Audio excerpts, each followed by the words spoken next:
Good morning, dear students. Today is the last topic of this chapter, oversubscription and forfeiture of shares.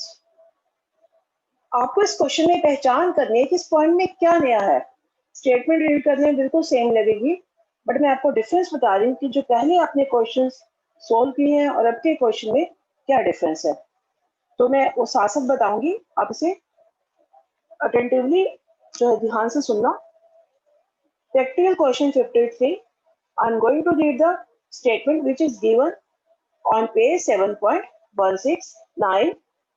X Limited issued 25,000 shares of ₹100 each. यानी कितने shares issue किए? 25,000 shares. एक share कितने का? 100 का। Payable as 25 on application, यानी 25 application पर है, and 20 on allotment, 30 on first call and the balance on final call. यानी 100 वाला शेयर्स है, 25, 20, 45 plus 30, 75. तो बैलेंस कितना है? 25. It is on final call.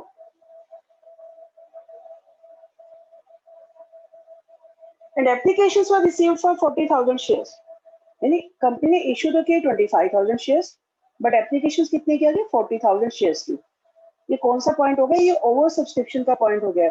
जब कंपनी शेयर्स तो कम इशू करती है, एप्लीकेशन ज्यादा के साथ आ जाती है, ज्यादा की आ जाती है, तो उस पॉइंट को बोलते हैं ओवर सब्सक्रिप्शन। तो अब इसका कैसे ट्रीटमेंट किया हुआ रीड करते हैं। Out of which shares were allotted to the applicants for 35,000 shares on a pro rata basis. तो इसमें से 40 में से 35,000 शेयर्स को प्रोराटा बेसिस, तो प्रोराटा मतलब जितने शेयर्स 35,000 शेयर्स को जितने कंपनी शेयर इशू किए, कितने इशू किए? 25, वो सारे के सारे अलॉट कर दिए। And all the share holders paid the allotment money. बस हमें इतनी इंफॉर्मेशन दी है इससे रिगार्डिंग। एप्लीकेशन तो 40 की आई, पहले हम चेक करेंगे कि वाकई सारा अप्लाइड और अलॉटेड बिल्कुल सेम है। एप्लीकेशन 40 की आई हुई है और बस हमें क्वेश्चन में इंफॉर्मेशन दी है कि 35,000 को सिर्फ 25,000 शेयर्स अलॉट करते हैं। इट मींस बाकी 5,000 कहाँ गए? तो ये बाकी 5,000 कहाँ गए? तो इसका मतलब वो हमें खुद ही चेक करना है क्वेश्चन में कि टोटल अप्लाइड 40 बनाने, अलॉटेड तो 25 हो चुके, तो बाकी 5,000 क्या हो जाएंगे? मिल हो जाएंगे। तो क्वेश्चन में अगर कोई इंफॉर्मेशन मिसिंग हो तो आपको खुद चेक करना है, जितने एप्लीकेशन आई हैं उतनी ही हमने यहाँ पर ट्रीटमेंट शो करना है। तो उससे आपको क्लियर हो जाएगा कि जो बाकी रिमेनिंग है उसका क्या करना है, क्योंकि यहाँ पर भी अलॉटेड 25 हो चुके हैं, तो मतलब बाकी 5,000 मिल है। उसके बाद यह है all shareholders paid the allotment money. ये सभी ने अलॉटमेंट का पैसा दे दिया, accepting mister Gopal who was allotted 500 shares.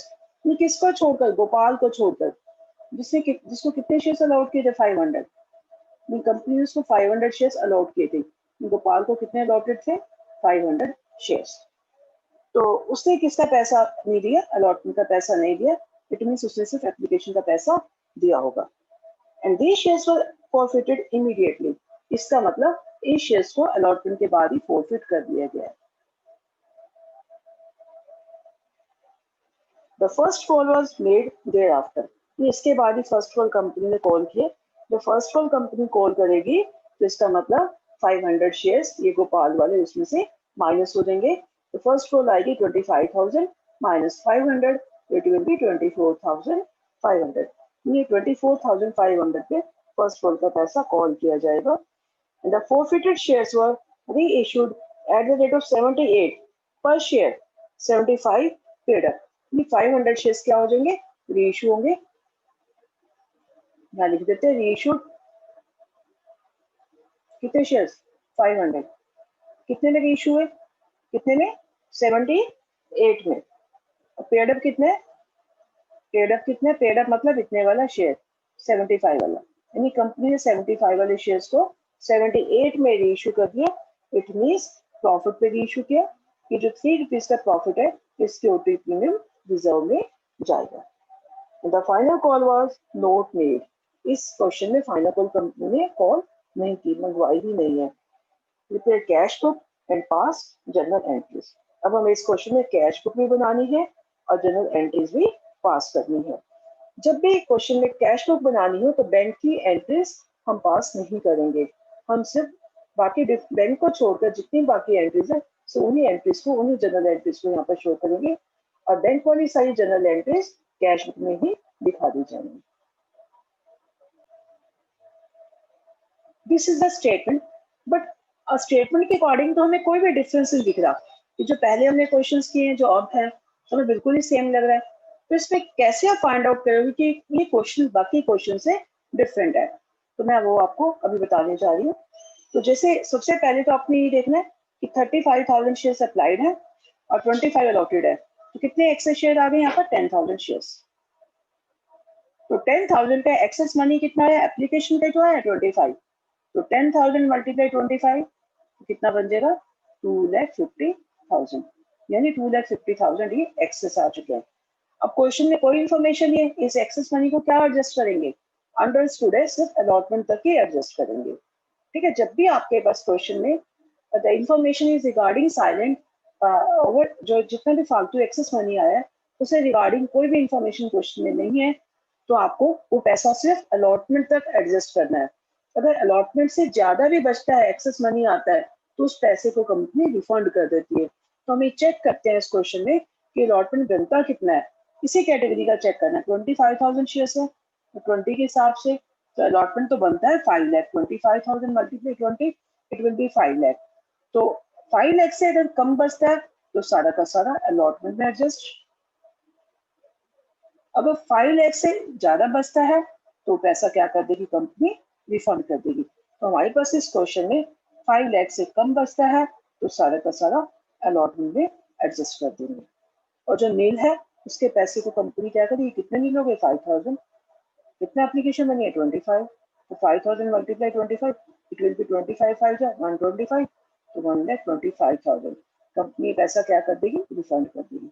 Refund मतलब बैंक कर देगी, बैंक से वापस कर देगी।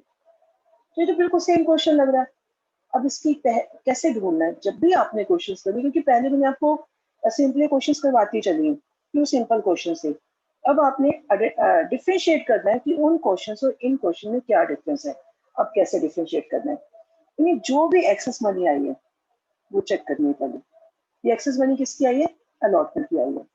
तो यानी जिन 40,000 शेयर होल्डर ने एप्लीकेशन दिया था उनको सिर्फ शेयर कितने दिए कंपनी, 35,000 दिए।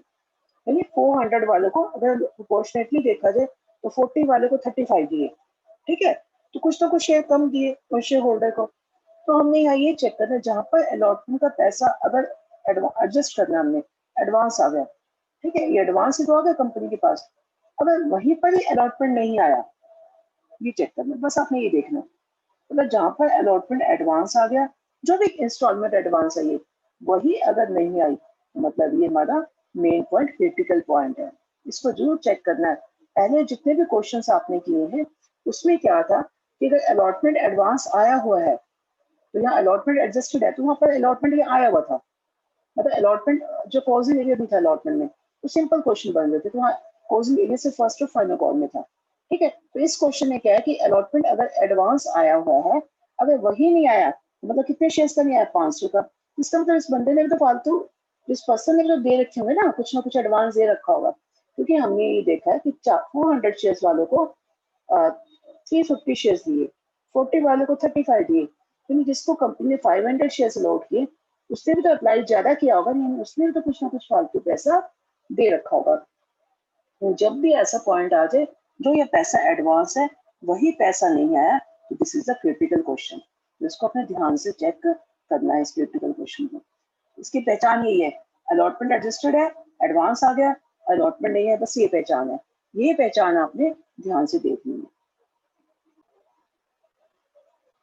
इट मीन्स अगर कंपनी के पास अलॉटमेंट का पैसा एडवांस आया, अलॉटमेंट नहीं आया, मतलब उधर से अलॉटमेंट एडजस्ट करिए कंपनी, उधर से किसी शेयर होल्डर का उसी कैटेगरी का है, सेम कैटेगरी है, क्योंकि यहाँ पर कैटेगरी एक ही है, कैटेगरी जो चेक करनी है आपने, उसी कैटेगरी का अगर अलॉटमेंट नहीं आया तो इसमें इट मीन्स इस पर्सन ने भी तो, क्योंकि अलॉटमेंट एडवांस आ रहा है, एडजस्टेड है, इट मीन्स इस पर्सन का भी कुछ ना कुछ पैसा एडजस्ट पहले से ही आ चुका होगा, उसे हमें एडजस्ट करना है। तो एक्चुअल में इसका अलॉटमेंट बना कितना, 500 मल्टीप्लाई 20 कितना डी हो गया, 5 2 10, 10,000। मैं इसे थोड़ा सा इरेज कर लेती हूँ इसके सर्कल को, ताकि इसको लिखना आसान हो जाए। तो 10,000 रुपीज नहीं यार, 10,000 बनते हैं इसके अलॉटमेंट के, तो उसने कुछ ना कुछ पैसा एडवांस दिया हुआ है, तो वो एडवांस कैसे कैलकुलेट करेंगे? तो हमने क्या करना है, आपने क्वेश्चन में बड़ा डीपली चेक करना है। यहाँ पर हमेशा अलॉटेड ही आएंगे, अलॉटेड शेयर्स। इट मीन्स अगर आपके पास ऐसा पॉइंट है जिसमें अलॉटमेंट तो एडवांस आई हुई, अलॉटमेंट ही नहीं आया, तो उस केस में आपको जो भी पैसा नहीं है उसका अप्लाइड और अलॉटेड दोनों कैटेगरी चाहिए, तभी तो हम एक्सेस मनी निकाल पाएंगे। यानी इसने भी तो कुछ ना कुछ एडवांस दिया हो, एडवांस कितना दिया है उसको निकालने के लिए हमें दोनों कैटेगरी चाहिए, 500 शेयर्स की अप्लाइड भी चाहिए और अलॉटेड भी चाहिए। तो यहाँ पर हमेशा अलॉटेड लिखना, केवल क्वेश्चन में अप्लाइड दिया होगा लेकिन फिर भी आपने अलॉटेड ही लिखना है यहाँ पर, क्योंकि हम तो जितने शेयर्स शेयर होल्डर को अलॉट किए उसी का ही ट्रीटमेंट करेंगे ना। अप्लाइड का ट्रीटमेंट तो एप्लीकेशन के साथ ही खत्म हो जाता है हमारा। तो अप्लाइड तो हमें चाहिए होते सिर्फ एक्सेस मनी कैलकुलेट करने के लिए। यानी 500 शेयर्स इसको अलॉटेड थे, तो इसने अप्लाई कितने के लिए किया होगा? तो यहाँ पर ये वर्किंग नोट है, ये क्वेश्चन सोल्व करने से पहले हमें ये कैलकुलेशन करनी है। तो नेक्स्ट पेज पे मैं लिख रही हूँ नंबर ऑफ अप्लाइड शेयर्स, यानी इसका एक्सेस मनी कितना आया उसके लिए मैं अप्लाइड और अलॉटेड दोनों चाहिए। तो 500 शेयर्स है, तो पहले इसका वर्किंग नोट ही पहले से सोल्व कर देना है जनरल एंट्री से पहले। नंबर ऑफ अप्लाइड शेयर्स, तो कितने के निकालने हैं? 500 शेयर्स के। 500 शेयर्स के हमने क्या निकालने? अप्लाइड। अब जो चीज निकालनी है हमें उसे न्यूमरेटर रखना है, उसे ऊपर रखना है। यानी इसी कैटेगरी के ना 40 और 35, यानी हमें 40,000 अप्लाइड निकालना है, तो अप्लाइड कितने 40 और अलॉटेड कितने 35, तो हम लिखेंगे 40,000 बाय 35,000। हम इसे ऐसे लिखेंगे 40,000 डिवाइड बाय 35,000। अगर आप मैथमेटिकली स्टेटमेंट लगाओ तब भी ऐसे आएगा कि अगर अलॉटेड शेयर 500 है तो अप्लाइड 40,000, 1 है तो 40,000 बाय 500, अगर जो भी है 35 है, जो इस तरह से आपकी कैलकुलेशन आ जाएगी। ठीक है, तो आपने इतनी कैलकुलेशन करने की जरूरत नहीं है। आपके पास अलॉटेड गिवन, आपने अप्लाइड निकाले तो अप्लाइड को ऊपर रखो, अलॉटेड को नीचे रखो। अगर क्वेश्चन में बाई चांस अप्लाइड दिया हो, आपको अलॉटेड निकालो तो रिवर्स करना, फिर 35 बाय 40 आ जाएगा। तो इन दिस वे आपने ये अप्लाइड शेयर्स कैलकुलेट करने हैं। कितने आगे अप्लाइड कैलकुलेट करते हैं, जीरो कट में 5857, तो कितना बनेगा ये? 500 शेयर्स है ना,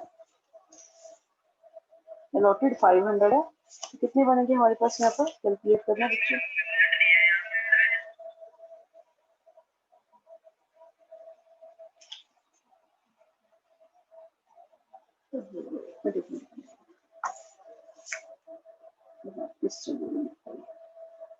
क्वेश्चन पे जारी रखते, ये एक मिनट मैं यहाँ गलत, अभी कैलकुलेशन में गलत लिखी, 40 नहीं 35 और 25 है, तो आप यहाँ पर लिखोगे 35 बाय 25, नॉट 40 बाय 35, क्योंकि इस कैटेगरी के अप्लाइड कितने हैं 35, 40 तो टोटल है ना, तो आप लिखोगे 35 बाय 25,000। अप्लाइड 35 है और अलॉटेड 25,000 है। तो टोटल है ना अप्लाइड एप्लीकेशन आई है, तो इस कैटेगरी कितने 35 बाय 40, तो आएगा 35 बाय 40, तो कितने होंगे? कटिंग करिए 5755 500, कटिंग से ही पता लग जाएगा कि कुछ ना कुछ गलती होगी है। 700 शेयर्स, यानी जिस पर्सन को 500 शेयर्स अलॉट किए हैं तो उसने अप्लाई कितने के लिए किया था? 700 शेयर्स के लिए। तो इट मीन्स उसने कितने फालतू शेयर्स की एप्लीकेशन दे रखी है? 200 शेयर्स की, यानी एक्सेस शेयर्स कितने हो गए?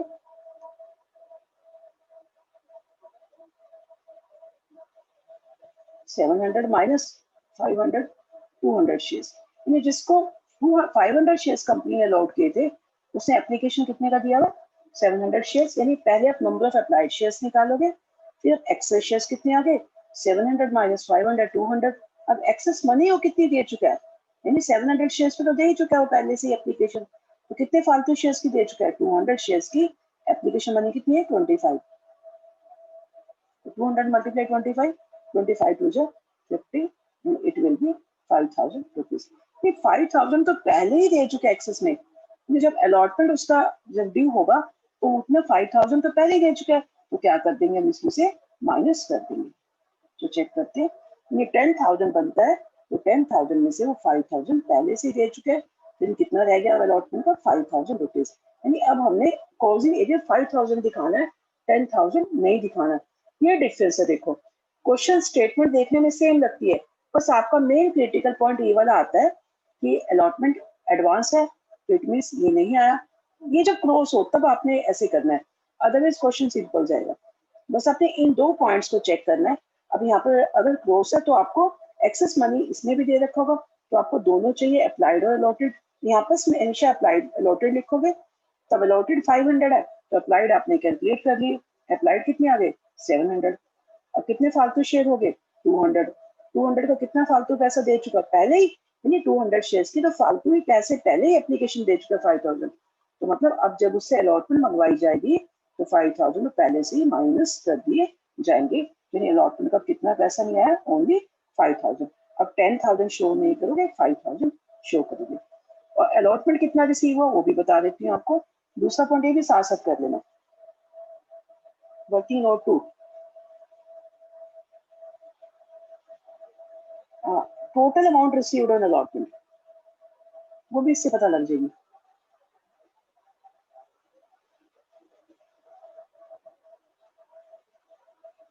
हाँ जी देखते हैं ड्यू कितनी है, ड्यू भी पता लग ही जाएगी। देखो 25 मल्टीप्लाई 20, अपने भी देख लेना, 25 मल्टीप्लाई 20 5 लाख, 5 लाख बनता है ना अलॉटमेंट का, तो 5 लाख लिखेंगे। ड्यू कितना है 5 लाख, ये भी साथ साथ कर लेना पॉइंट पहले से। अच्छा आपकी कैलकुलेशन पहले हुई होगी तो जल्दी से क्वेश्चन सोल्व हो जाएगा।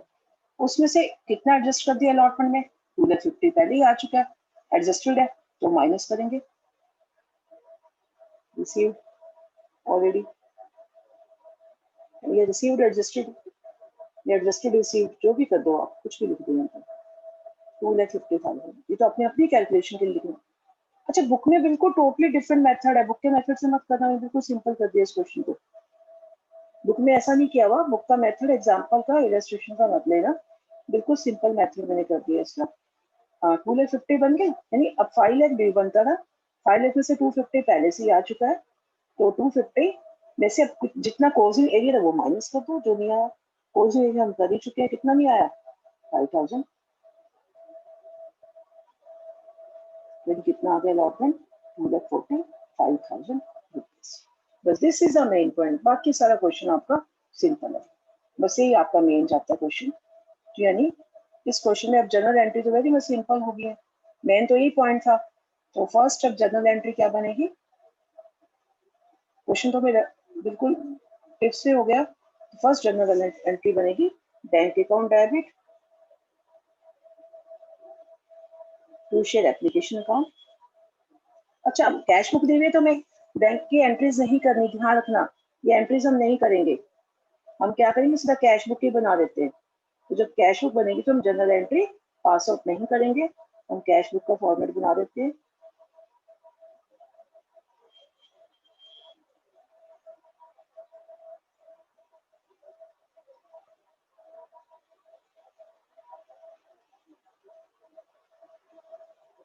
डेबिट क्रेडिट अपने आप लिखते रहना, इसमें फॉर्मेट सेम रहेगा भाई जब तक आप करते आए।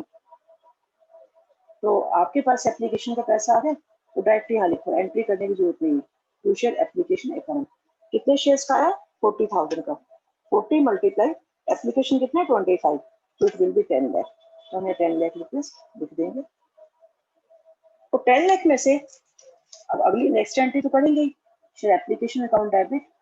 अब कोशिश ये करोगे जब नेक्स्ट एंट्री करोगे तो जो पैसा रिफंड किया ना, देखो आपने टेबल में जो एडजस्ट किया 2,50,000 और जो रिफंड किया वो भी आप बैंक में दिखा दो, कैश बुक में दिखा दो।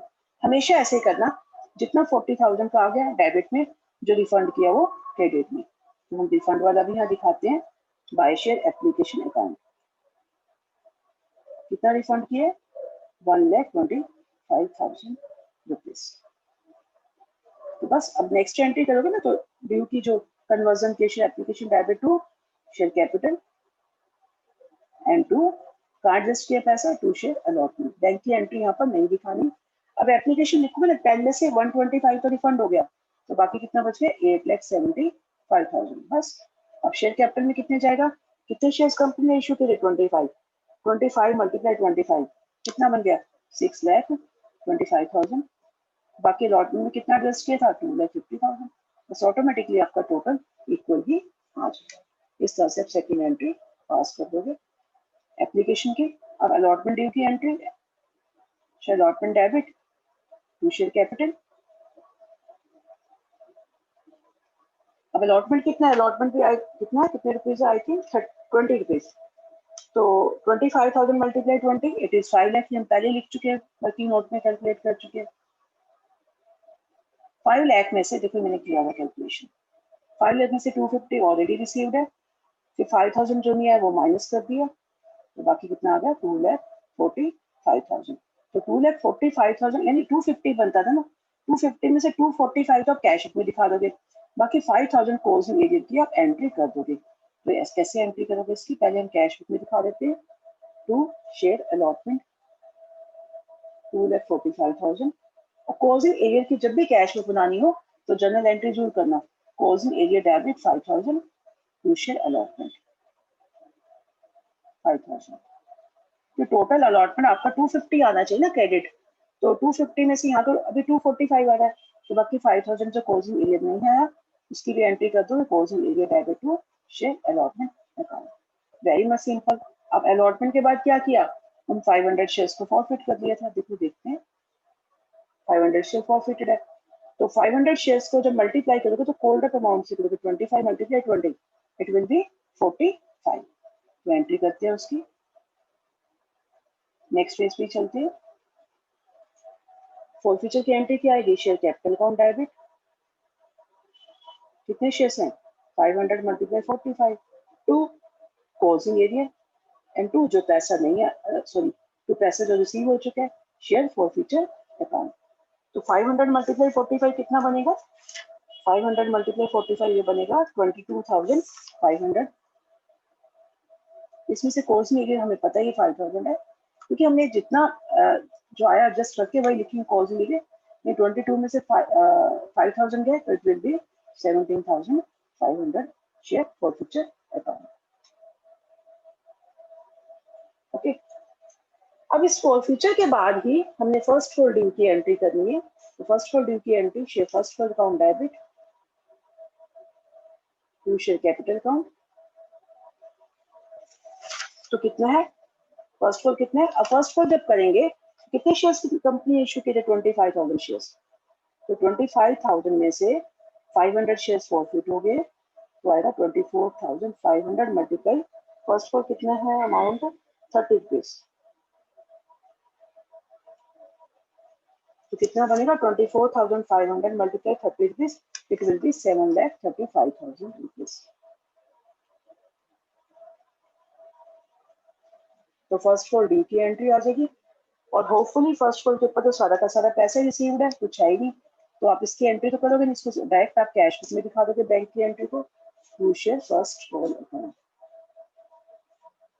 7,35,000 रुपीज। अब सेकेंड कॉल तो कंपनी ने कॉल अप ही नहीं की। अब क्या किया है कंपनी? उसके बाद स्टेटमेंट पे चलते हैं वापस। कंपनी ने ये सारे 500 शेयर्स रीइशू कर दिए 78 में, 75 वाला 78 में, ये प्रीमियम पे रीइशू कर दिए। तो इसकी एंट्री कर देते हैं। क्या एंट्री आएगी? बैंक अकाउंट डेबिट 500 मल्टीप्लाई 78, और शेयर कितने का था? टू शेयर कैपिटल 500 मल्टीप्लाई 75, यानी बाकी क्या हो गया? प्रॉफिट हो गया। तो प्रॉफिट कहाँ जाएगा? सिक्योरिटी प्रीमियम रिजर्व में 500 मल्टीप्लाई 3। तो बैंक की एंट्री तो हमें कभी नहीं ध्यान रखना बेटा, मैंने इसलिए करके दिखाई था कि आपको समझ आ जाए। अपने बैंक की एंट्री कभी भी नहीं करनी, यानी 75 वाला शेयर 78 में इशू है, तो 75 आपका प्रीमियम शेयर कैपिटल का होगा, 3 रुपीज प्रीमियम का होगा। डायरेक्ट इसको आप कैश बुक में कर दोगे। मैं वैसे आपको करके दिखाई था कि आपको समझ आ जाए। कभी भी रीइशू की आप एंट्री नहीं करोगे तो इसे लिखोगे टू शेयर कैपिटल। कितने शेयर है? 575 में है ना, बाकी किसमें जाएगा? सिक्योरिटी प्रीमियम रिजर्व में 500 मल्टीप्लाई 3।